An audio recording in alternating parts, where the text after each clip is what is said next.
Well, during a press conference held on January 29th, New York Governor Andrew Cuomo, in the space of about 2 minutes, showed you everything you need to know about the kabuki theater known as the government response to COVID-19. First, let's look at the deep concern that all politicians share when talking about the people that have been entrusted to their care. Who cares? 33, 28, died in a hospital, died in a nursing home. They died. And I dealt with the loss of my father.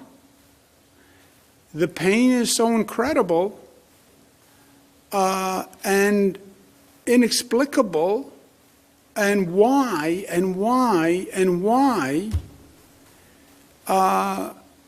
it's a tragedy. So, who cares where they died? Well, as it turns out, one person who cares very much about where they died is Andrew Cuomo himself. You see, the day before the press conference, his health department announced that 8,711 people had died in his nursing homes in New York State, which is a fine example of how to lie while telling the truth. True, 8,711 people died in the nursing homes themselves, but the number of people who died as a result of contracting COVID-19 while in nursing homes was 12,743, or about half again as many. So in other words, according to Governor Cuomo and his health department, if your grandmother caught COVID-19 in a nursing home and then she were to die on the sidewalk outside the nursing home as she was being loaded into an ambulance to take her to the hospital, then who cares if they don't count that as a nursing home death? So, who cares where they died? Well, as it turns out, it looks like Andrew Cuomo cares because he is the one who, in the early days of the pandemic, ordered nursing homes to accept COVID-positive 19 patients. He ordered infected people into the middle of the most vulnerable population in the world. Now, did he have a choice? Well, as it turns out, yes, he did, because both the Javits Convention Center, which was set up for this kind of thing, as well as the U.S. naval ship Comfort that was sent to New York by Donald Trump, both of those treatment facilities were underutilized, which is to say they had plenty of beds available.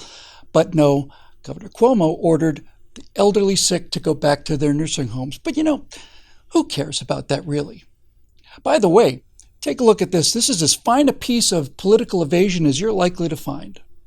I was in a hospital. I got transferred to a nursing home, and my father died.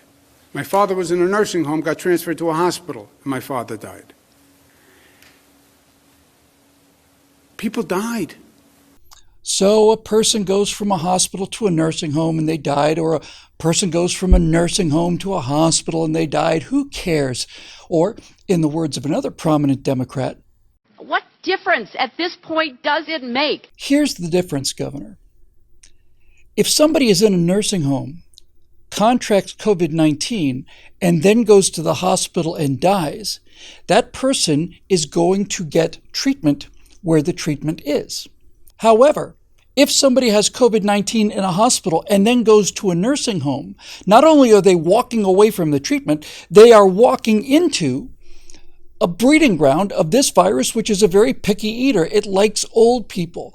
And so to say that there's no difference between whether you die in a hospital or die in a nursing home, what difference does it make? Who cares if I got sick in the nursing home and went to the hospital, or I got sick in the hospital and went to the nursing homes? That is one of the most disgusting pieces of prestidigitation and political bullshit, frankly, that I have ever seen in my life. But it gets even better than that.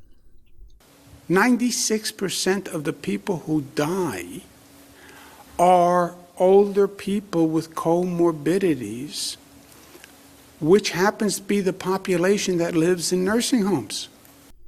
Wait, what? Did I hear that correctly? Did I just hear the governor of New York just say that 96% of all fatalities occur among old people who have comorbidities? Well, it turns out that's true, but we haven't heard that before. So my question then would be, well, if it turns out, two questions. If it turns out that the vast majority of deaths occurs from people who are old, and with comorbidities, 96% of them. Number one, why would you be sending COVID positive patients to a place that is filled with old people with comorbidities? And also, if it's 96% of the fatalities, as you just admitted, then why on earth have you locked down your entire population? Why have you caused thousands and thousands of businesses to go out of business? Why have you ruined so many homes and lives? Why have you caused so many suicides? Instead of putting prison walls around everywhere other than the nursing homes where the most vulnerable people are, how about if you built a wall around the nursing homes and basically quarantined that?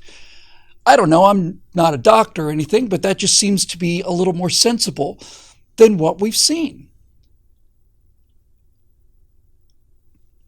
Look, in a sane world with a responsible government, Andrew Cuomo would have been recalled for just lying about the numbers. The numbers were half again higher than the number he gave, and he knew full well how those numbers were constructed. He went looking for plausible deniability.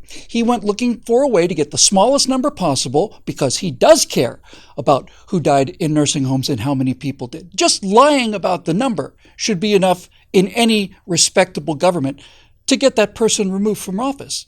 That's got nothing to do with ordering sick people into nursing homes, which he did. And that killed a lot of people, but who cares? In other news, Dr. Fauci, whose expert advice just a few days ago was that 2 masks were better than 1, now admits that, probably not true. My confidence increases by the day.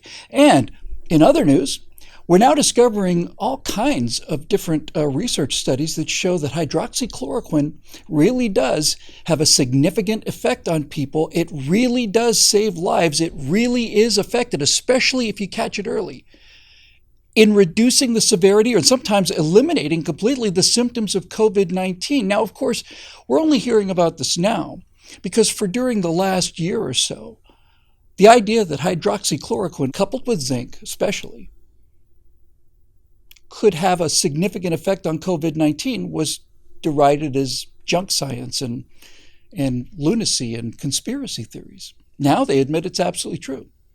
Why do they admit it's true now when they did everything they could to deny it before? Well, because Donald Trump's not president anymore. So if Donald Trump says that hydroxychloroquine works, and it does work, but the people who are responsible, not only for distributing the news, but for making policy, decide that they're not going to be concerned about whether it works or not. If Donald Trump says it works, then we have to deny that it works. So, 8 months of this, 9 months of this, how many lives could have been saved if Donald Trump had come out and said, no, hydroxychloroquine is an absolute fraud? Then the media would have been promoting it day and night. You would have had them shoving it down your throats at a stop sign, in your car window. How many people died because Donald Trump said that this was an effective treatment for COVID-19? Because it is. How many people died because they didn't want Donald Trump to get credit for that particular idea? How many? Who cares, really, when it's said and done? In other news, Amazon, on the first day of Joe Biden's day in office, Amazon volunteered to use their enormous delivery force, which is overtaking the entire world, to help deliver tests and vaccines and all the rest. Why did they do that on January 20th? Because they didn't want to be seen to be helping Donald Trump. How many doses, how many tests could have been delivered to the American people?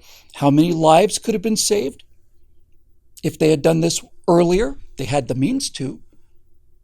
How many lives could have been saved if they hadn't delayed until Inauguration Day so that they could be seen as handing this present to Joe Biden? How many lives did that cost? Who cares, really? In other news, Joe Biden says that the vaccine program that he inherited from Donald Trump is, quote, in worse shape than we anticipated or expected, unquote. Turns out, though, that some 50 million doses so far have been distributed to the various states, but only 31 million people have been vaccinated. In other words, the Biden administration seems to have lost track of 20 million vaccine doses for COVID-19. 20 million. Gone. The fact that it was accomplished in record time and miracle time has nothing to do with that vulgar guy who was just cheated out of office. So he inherited this awful situation, much worse than we expected or anticipated. And now they can't find 20 million doses? Who cares?